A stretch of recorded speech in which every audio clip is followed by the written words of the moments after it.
Shocking confessions a narcissist made to me. I have analyzed 30 years of marriage counseling. I do not view them as relationships. I view them as crime scenes. Forensics do not lie. People lie. They lie to me. They lie to their spouses. They lie to the mirror. But sometimes they slip up. They get comfortable. They tell the truth by accident. And that truth is terrifying. Before we begin, this is forensic observation of the human soul. Listen closely. Why do you feel crazy? One of the most shocking confessions a narcissist made to me.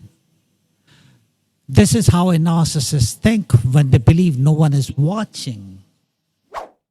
The man sat in my chair. He was calm. He was well dressed. He looked like the perfect husband. His wife was crying where you would be, on the other side of the wall. She was shaking, visibly vibrating with anxiety. She claimed she was losing her mind. She claimed she kept losing her keys. She told the doctor she had early dementia. She was 32 years old. The husband looked at me. He smiled. A small, cold smile. He waited for the door to close. He checked his watch. Then he looked me in the eye. He said something I'll never forget. Virji, he said, I moved the keys. I asked him why. He did not hesitate. He said, I like watching her hunt. It reminds her she needs me. It reminds her she's broken. Maybe you think this is a prank. Maybe you think he was just teasing. No. This is strategic instability. He was not disorganized. He was an architect of chaos. He enjoyed her panic. Her anxiety was his fuel. He did not want a partner. He wanted a patient. He wanted her dependent. He wanted her medicated. He wanted her to doubt the gray matter in her own skull. He watched her crumble, and he felt powerful. The keys was just the rehearsal. He was just training her to distrust her own reality. If she cannot trust her memory, she must trust his, and his memory is a lie. Is he sick or lying? This is what a narcissist does the moment control starts slipping. The most dangerous moment is when you finally try to leave. The mask slips when they lose control. They do not negotiate. They escalate. A client came to me alone. She was finally leaving him. She had packed her bags. The taxi was idling outside. The engine was running. Then the phone rang. It was him. He claimed he was in the hospital. He claimed his heart was stopping. He insisted it was a massive attack. She rushed to the emergency room. She sent the taxi away. She arrived in a total panic, swearing, crying, praying. The smell of antiseptic filled her lungs. The doctors found nothing. Tests were clear. EKG was normal. His heart was beating like a clock.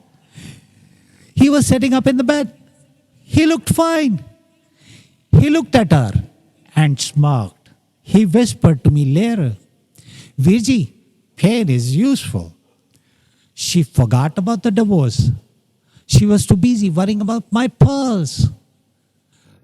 You might think he was a hypochondriac. You might think he was just scared of losing her. Wrong. He was not scared. He was tactical.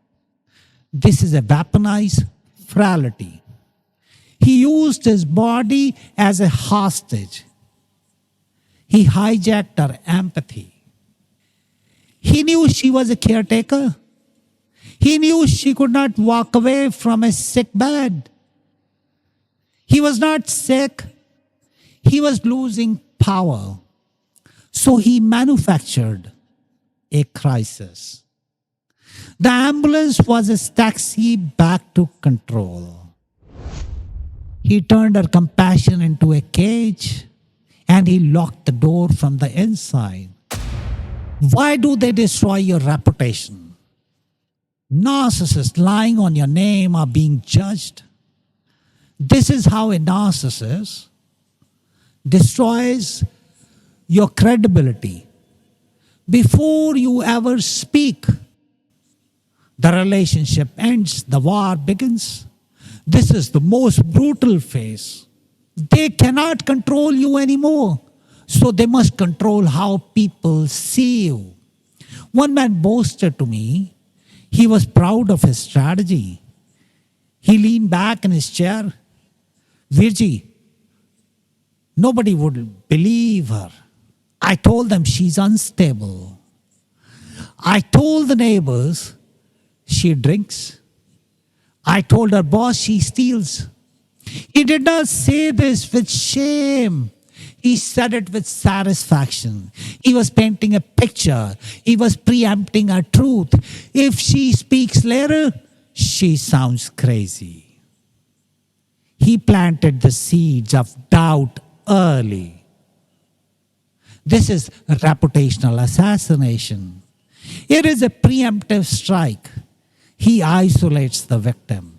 He cuts off her support system. He wants her alone. He wants her unemployable. He wants her friendless. He wants her to have nowhere to go but back to him. He does not want her back for love. He wants her back for punishment. Your reputation is the collateral damage. He burns the village so you have no shelter. He poisons the well so you cannot drink. It's not gossip, it's a siege. Proves that the narcissists are not intelligent and truly dumb. This is how narcissists expose themselves through arrogance and repetition. They aren't masterminds. Arrogance just makes them sloppy. They think they are geniuses. They believe they are superior. But their arrogance makes them sloppy. They leave trails. They leave evidence. One husband was very arrogant. He allegedly hid money. He claimed he was broke. He told the court he had nothing. But he wanted to brag. He wanted to show off to me. He thought I was on his side. Virji, he laughed. I bought a new car yesterday. I put it in my brother's name. She'll never find it. He forgot one thing. He sent me the email from his main account. He attached the receipt. He CC'd his wife by mistake. He was so busy bragging. He forgot to check the recipients. This is narcissistic blindness. They are blinded by their own ego. They think everyone else is stupid. They think the rules do not apply. They think they can outsmart the system. But they trip over their own pride. He handed the judge the evidence and he blamed the computer. He blamed the interface. He blamed me. He never blamed himself because in his mind, he's perfect. And the word is just flawed code. Can you fix them with love? How to help a narcissist? This is the question narcissists secretly hope you keep asking. This is the question that destroys good people. You cannot. This is the hardest lesson. My client always asks me, Vijay, can I change him? Can I love him enough? Can I fix his trauma? I tell them about the shock. A man told me about his wife. She was exhausted. She read every self help book. She cooked his favorite meals. She walked on eggshells. She tried to be perfect. He looked at me with cold, dead eyes. He said, she tries so hard. It is pathetic. I can do anything and she stays. He did not feel gratitude. He felt contempt. He despised her weakness. He viewed her kindness as stupidity. You might think if you love harder, he will soften. Wrong. This is empathy exploitation. Your love is not a cure. Your love is a supply. The more you give, the more he takes. He does not want to be healed. He wants to be fed. He didn't need her to change. He needed her to stay broken. If she heals, she leaves. If she realizes her worth, he starves. He needs the wound to stay open. Look at the pattern. They confess when they feel safe. They confess when they feel superior. They tell me these things because they think I am like them. They think I admire their game. I do not admire it. I document it. I see the destruction. I see the forensic evidence of a soul murder. They claim to be the victims. They claim you are the abuser. They project their crimes onto you. If they cheat, they accuse you of cheating. If they lie, they accuse you of lying. If they steal, they allegedly accuse you of theft. It is a mirror game. You're fighting a reflection. You cannot win a fight with their reflection. You can only smash the mirror or walk away from it. Why does he control the money? What the narcissist put you through? Financial control is one of the most invisible weapons a narcissist uses. Money is a weapon, always. They do not share, they control. One client told me, like a child, she has to ask for every penny. It keeps her humble. It keeps her right here. He pointed to the floor like she was a dog. This is financial subjugation. He was not managing finances. He was managing her freedom. He allegedly hid assets. He allegedly lied about his income. He kept her poor so she could not leave. Freedom costs money. He ensured she could not afford it. The wallet is the leash. Does this sound familiar? Do you have to ask permission to buy groceries? Do you have to show receipts for milk? That is not budgeting. That is imprisonment. He's not saving for a rainy day. He's building a dam to keep you from flowing away. Cruelty and the narcissist. Why is silence so loud? Silence is one of the narcissist's favorite forms of punishment. Silence is loud. Silence is violence. It is not peace. It is punishment. A wife told me, Virji, he hasn't spoken to me in weeks. I exist in the house like a ghost. I beg him to speak. I apologize for things I didn't do. The husband later admitted, I like when she begs. It shows she knows who is boss. I will speak when she breaks. This is withholding affection. He starves her emotionally. He waits for her to crumble. He enjoys the desperation. He's not angry. He's calculating. He's waiting for total submission. Silence is not the absence of noise, it is the presence of control. It creates a vacuum. You rush to fill with apologies, you rush to fill with compliance, and he watches. He measures your pain like a scientist measuring a reaction. When the pain is high enough, he speaks. And you feel grateful for the crumbs. Weird reasons why a narcissist is distant with you. Why does the future never arrive? Distance is how a narcissist keeps you hoping and waiting. They sell you a dream, but they never deliver. Next year will be better. When I get that promotion. When we move houses. When the baby is born.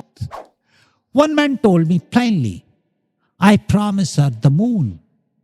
So she tolerates the dirt. If I keep her looking forward, she won't look at right now. This is temporal manipulation. He steals your present by selling you a fake future. You wait for a train that never comes. You wait at the station while he lives his life. He consumes your time. He consumes your youth. He's not planning a future. He's managing your hope. Hope is the cage. He dangles the carrot. You pull the cart. The cart is heavy. The road is long. And the carrot is plastic. He knows he'll never give it to you. Because if you get the carrot, you stop pulling. Narcissists use projection a lot. Who's the third person? Projection and triangulation are how narcissists avoid accountability. They bring in a third person, always. An ex-lover, a mother, a co-worker. My mother cooks better than you. My ex never complained like this. My assistant is so organized. Why do they do this? A client confessed. It keeps her on her toes. She competes for me. I am the prize. This is fabricated competition. He makes you fight for his attention. He creates a contest. You work harder. You try to be better than the other woman. You try to win. But the game is rigged. There is no prize, only exhaustion. You're running a race against a ghost. He sits in the stands, watching you run, watching you sweat. He feels validated by your fatigue. The third person might not even care. They're just a prop, a cardboard cutout used to make you feel small. He triangulates to strangle you. Why do narcissists discard really good people? Why is the new girl so lucky? Discard is not rejection. It is escape from exposure. Eventually you are empty. You have nothing left to give. You're dry, so he moves on. He finds new supply. He leaves without a backward glance. He leaves you in the wreckage. He does not mourn. He replaces. One man told me, she was boring. She cried too much. I found someone fresh. Someone who doesn't know me yet. That is the key. He needs a fresh audience. He needs a new victim.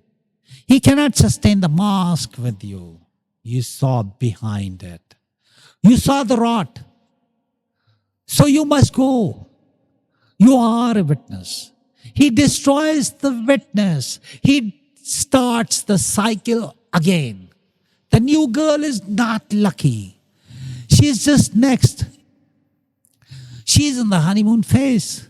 She thinks he's charming. She thinks he's savior. She does not see the keys being moved.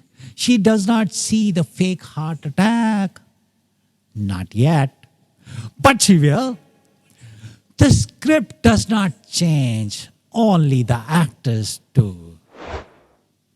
Ask yourself these questions. Answer silently. Do not speak. Do you apologize when you are not wrong? Do you feel relief when he leaves the house? Do you check his mood before you speak? Do you hide your achievements to avoid his jealousy? Do you feel lonely when you are with him? If you answered yes, look at the evidence. Look at the patterns. These confessions are real. They are patterns. They are forensic evidence. If you see these signs, do not ignore them. Do not rationalize them. Do not think you are the exception. The pattern holds. The behavior repeats. The end is always the same. See the truth, accept the reality, and protect your peace. Is it love? Or is it a crime scene? The door is unlocked. You just have to turn the handle. But will you?